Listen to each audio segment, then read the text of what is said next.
Malam kawan-kawan semua. Malam. Senang sekali saya bisa bergabung di sini. Jadi ketika Mas Rama posting ini saya bilang saya gabung dong. Dan oke, dan saya langsung kasih ide. Ya kalau ngomongin Pramudia di Pantura ya harus ngomongin Jalan Raya Pos dong. Jalan Raya Dendels. Dan saya kira ini sebenarnya keseharian yang seringkali kita lupa. Saya kalau lewat, saya tadi cerita ya, saya kalau ingat Indramayu itu selalu ingat mudik lebaran. Ya. Iya, waktu anak saya kecil itu saya kalau mudik itu bawa mobil. Subuh masuk patrol. Karena kan macetnya di Cikampek tuh, sebelum ada jalan tol ya, sampai maghrib masih Indramayu. Itu yang terjadi, ya.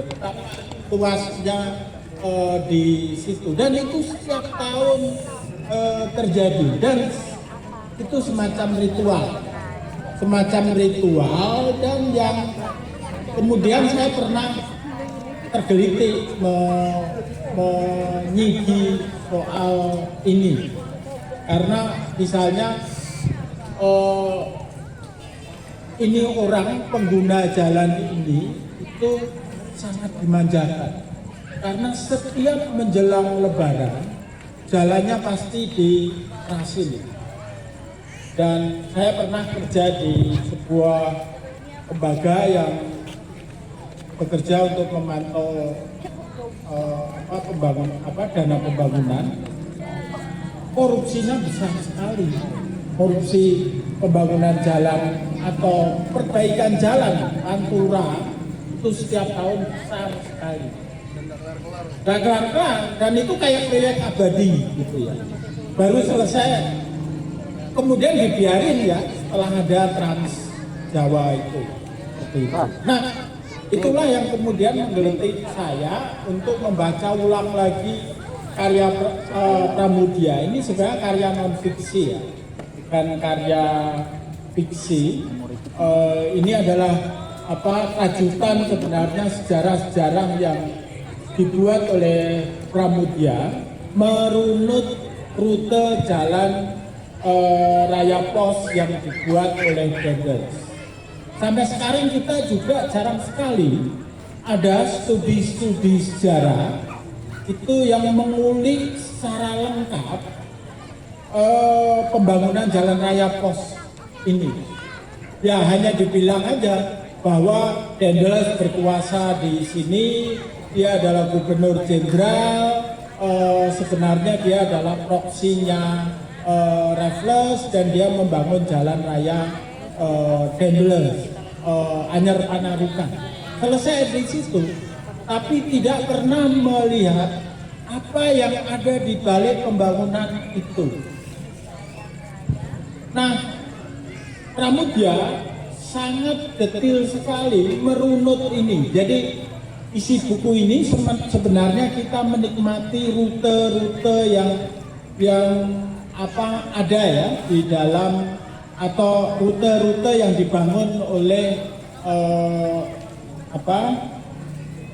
di dalam proyek Jalan Raya Pos ini. Jadi dia mulai dari Anyer, kemudian ke Banten, dari Banten kemudian ke Tangerang, dari Tangerang ke Batavia. Di tiap-tiap kota atau tiap-tiap area yang disebut ini, Pramudia selalu menyebutkan sejarah-sejarah yang terkait dengan itu. Baik sejarah-sejarah yang terkait dengan apa yang kemudian dibuat oleh Dendels, sehingga selalu ada ribuan orang mati di sini, tapi nggak pernah itu disebut.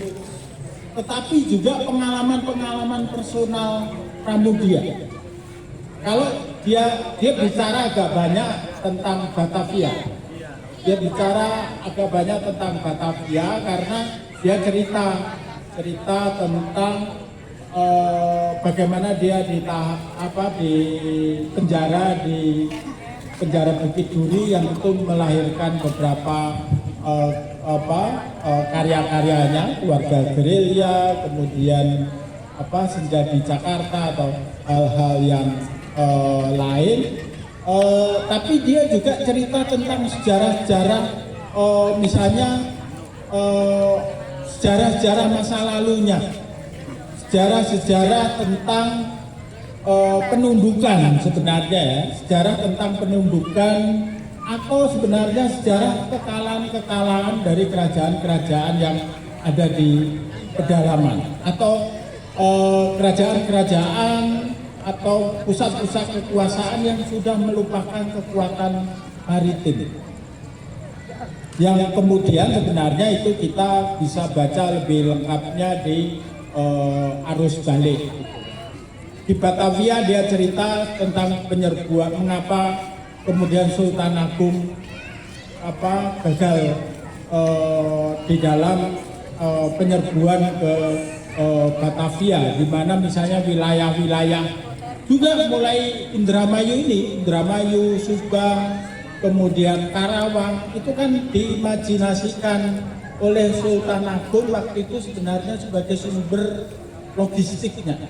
Kan persawahan itu kan kalau menurut sejarah persawahan di sini sampai ke Kerawang itu sebenarnya dulu adalah ide dari Sultan Agung.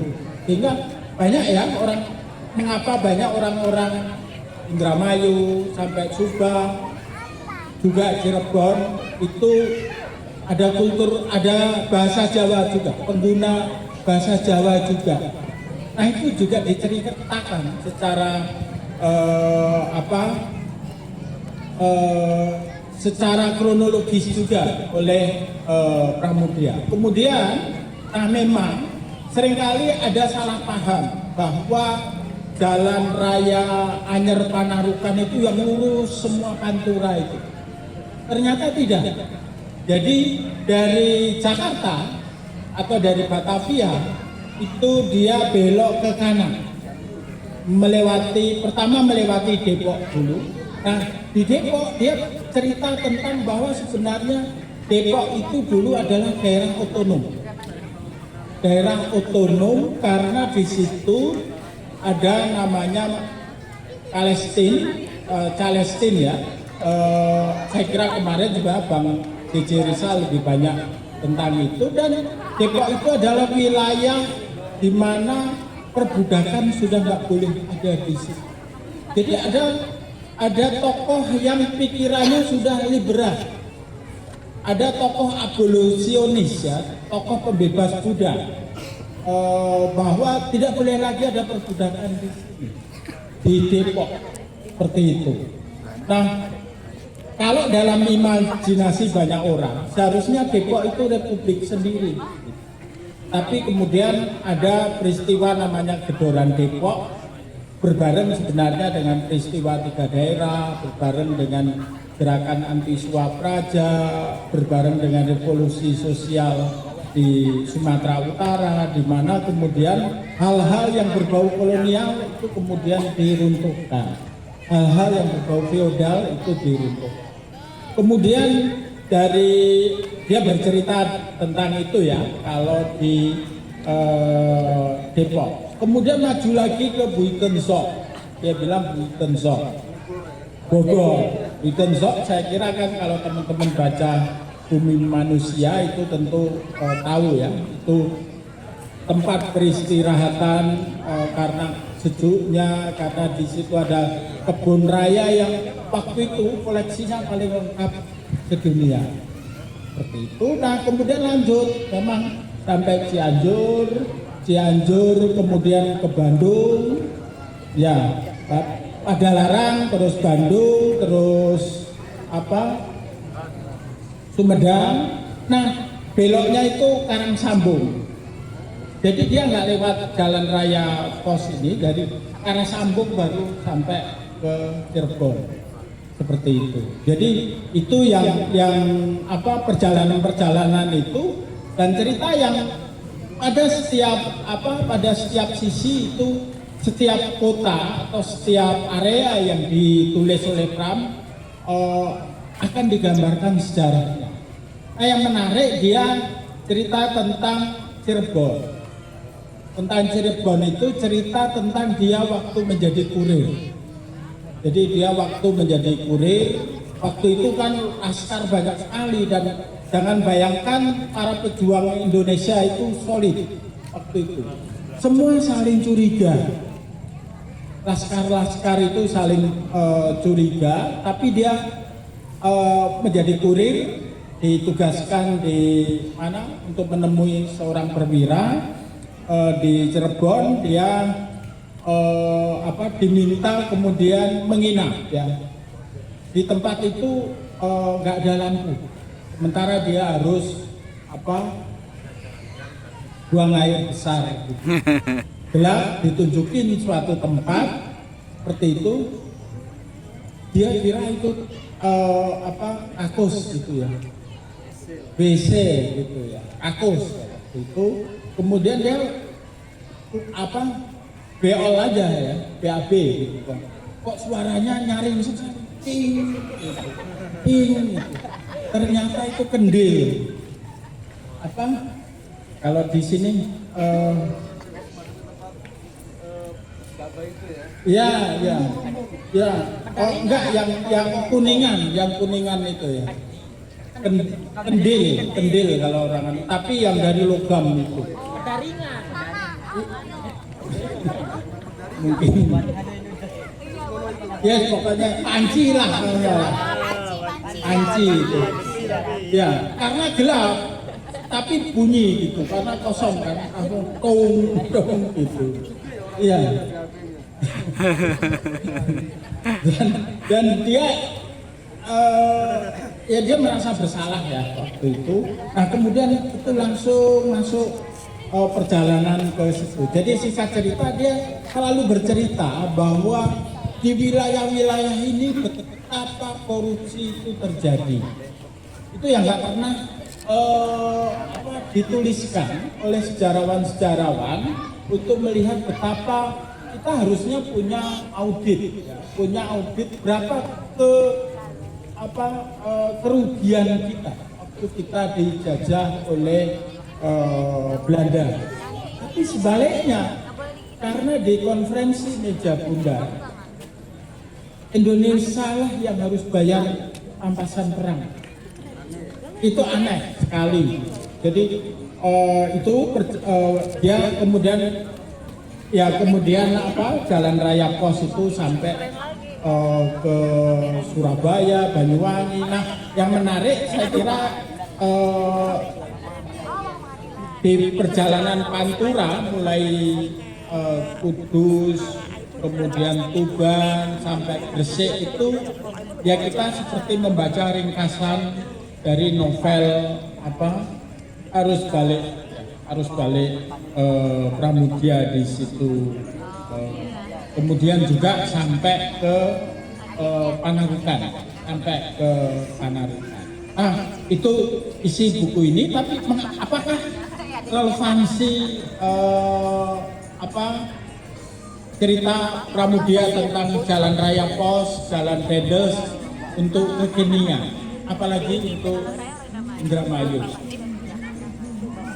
Kita ingat ya, Indramayu dulu hilir mudik ya, jalan Panturanya ini menjadi urat nadi perekonomian dari Indramayu itu sendiri. Saya ingat, saya sudah tahun 97 saya masuk ke Indramayu. Saya waktu itu banyak vokasi di daerah Kertasmaya. Waktu itu ada orang pekerja migran yang mau dihukum mati.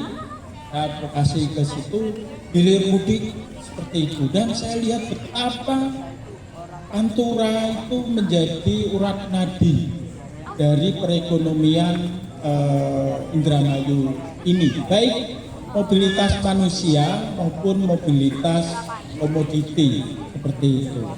Nah, bisa dibayangkan kemudian ketika pemerintah di mungkin mulai zaman siapa Mulyono ya, zaman Jokowi ya, bikin dimulai dari SB ya, Trans Jawa. Ya, proyek Trans Jawa itulah yang saya kira juga tentu mungkin teman-teman sendiri yang bisa membandingkan Indramayu di zaman Jalan Raya Pantura itu menjadi urat nadi yang kemudian sekarang beralih ke Trans Jawa, jalan tol ini. Apa yang berubah gitu? Kebetulan anak saya kuliah di ITB Arjawinangun ya, dan di samping itu sebenarnya dulu kan ada pasar besar, ada pasar besar ini dan sepi. Padahal dulu ketika saya lewat, bahkan nggak lebaran, tapi karena saya juga sering hilir mudik selain di Indramayu juga di Cirebon, karena kita juga punya jaringan di Cirebon, itu adalah pusat-pusat ekonomi rakyat. Nah, bagaimana itu kemudian juga berhenti? Kan kosong semua sekarang, kosong semua. Jalan raya Pantura itu ya sekarang hanya truk-truk besar itu ya, dan ya tentu ada dampak ekonomi, ada dampak ekonomi di situ. Nah, mungkin yang bisa menjadi agenda kita adalah infrastruktur itu seharusnya untuk siapa sih? Gitu. Nah, dalam konteks yang lebih luas, kita bisa bilang bahwa inspirasi dari proyek strategi nasional itu mungkin jalan raya pos yang ambisius ya, yang harus melibatkan tangan-tangan kekuasaan dengan modal yang besar.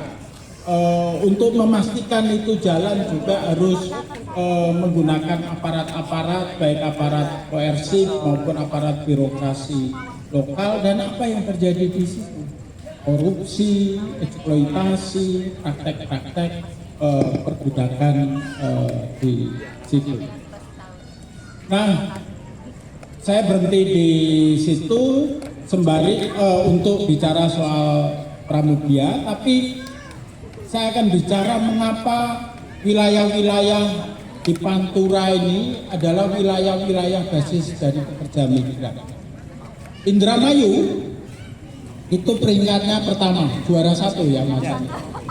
Juara 1 pengirim pekerja migran kita ke luar negeri. Subang lumayan, Rawang lumayan juga. Kasus-kasus juga banyak sekali ada di sini. Nah, disinilah saya kira juga menjadi keprihatinan, tentu harus menjadi keprihatinan kita ya, karena saya paling sebel kalau pemerintah bilang pekerja migran kita itu adalah pahlawan desa.